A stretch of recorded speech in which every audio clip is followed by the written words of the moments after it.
The Minister Member for Vaucluse, I should say the Attorney and the Minister Member for Vaucluse. Well, thank you, Mr Deputy Speaker. Nielsen Park in my electorate of Vaucluse is one of the Sydney Harbour's most popular recreational sites with significant historical and economic importance. Part of the traditional land of the Birrabirragal people of the Aurora Nation, it was previously part of the Vaucluse estate of William Charles Wentworth, seen here in this oil painting, in fact in this chamber, painted by Richard Buckner. Nielsen Park is named after the Right Honourable N.R.W. Nielsen, the New South Wales Secretary, or otherwise known as Minister for Lands, who served from 1910 to 1911. The 22.9-acre park is blessed with glistening Shark Beach, Bottle and Glass Point and Steel Point, all with glorious harbour views. The oddly shaped Bottle and Glass rocks were so named in 1799, no less, as the sandstone columns resembled glassware. And much more taller, of course, than they are today, the columns were eventually shattered because passing ships used them for target practice, so it is said. The historic 1851 residence Greycliff House lies within the grounds of Nielsen Park. After 1911, the house served as a neonatal hospital and a mothercraft resident before it became an office for the New South Wales National Park and Wildlife Service and a visitors centre for the Sydney Harbour National Park. I personally have childhood memories of sitting on the sand in the glaring sunshine at Nielsen Park and then swimming out to the shark net, always slightly nervous that there might be a shady predator on the other side beneath the water. Today, Nielsen Park still remains an ideal picnic spot with fantastic opportunities for snorkelling, for swimming, sightseeing and relaxing. Over the last 2 years, over $600,000 has been spent by the New South Wales Government on maintenance and projects within Nielsen Park. Since 2000, National Parks and Wildlife Service and the Nielsen Park Volunteer Bush Regeneration Team have significantly improved the natural environment, and I do congratulate them on that work. Both NPWS and the volunteer team have helped restore the native vegetation on Mount Treffel and Bottle and Glass Point.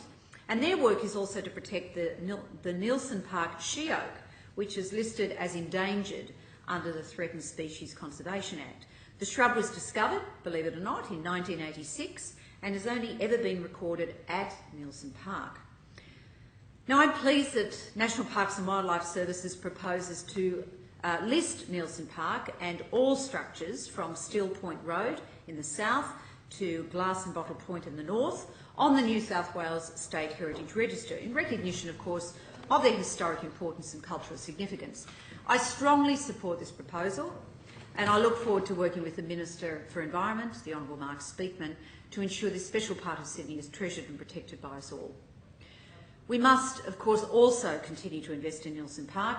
With that in mind, I convened a meeting of local residents on the 30th of June, together with Michael Wright, who's the Deputy Chief Executive NPWS, and the Minister's Office. And before this meeting, local residents had expressed concerns to me about the management for Nielsen Park and the occupancy of the house, including Steel Point Cottage, Gardner's Cottage and Margaret Harper Wing.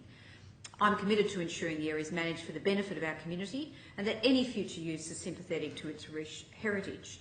And I look forward to working with the NPWS and keeping the community involved throughout the consultation process. Residents were also concerned about the ongoing maintenance of the park, and at the meeting we learned that National Park and Wildlife Services work includes daily inspections focused on attending to facility cleanliness, repairs, visitors' safety, maintenance work on the toilet blocks. And prior to peak season, it also includes painting and major repair services. Recently, NPWS has prioritised a number of works such as roofing screw replacement and repair of concrete cancer to the Life-Saving Club that's there, roof repairs to the Women's Amenity Block at Bottle and Glass Point and upgrades to the toilet building interiors. These and other works raised for the attention of NPWS by local residents again must continue, and we look forward to a progress update by NPWS soon. But of course, Nielsen Park, as I have described, has a wider importance.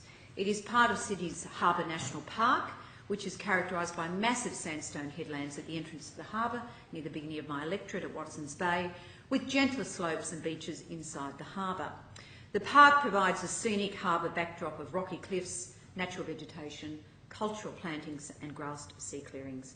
And Mr Deputy Speaker, Nielsen Park is a gem, not only for my local community but for the state and for the nation, and we must continue to treat it as such.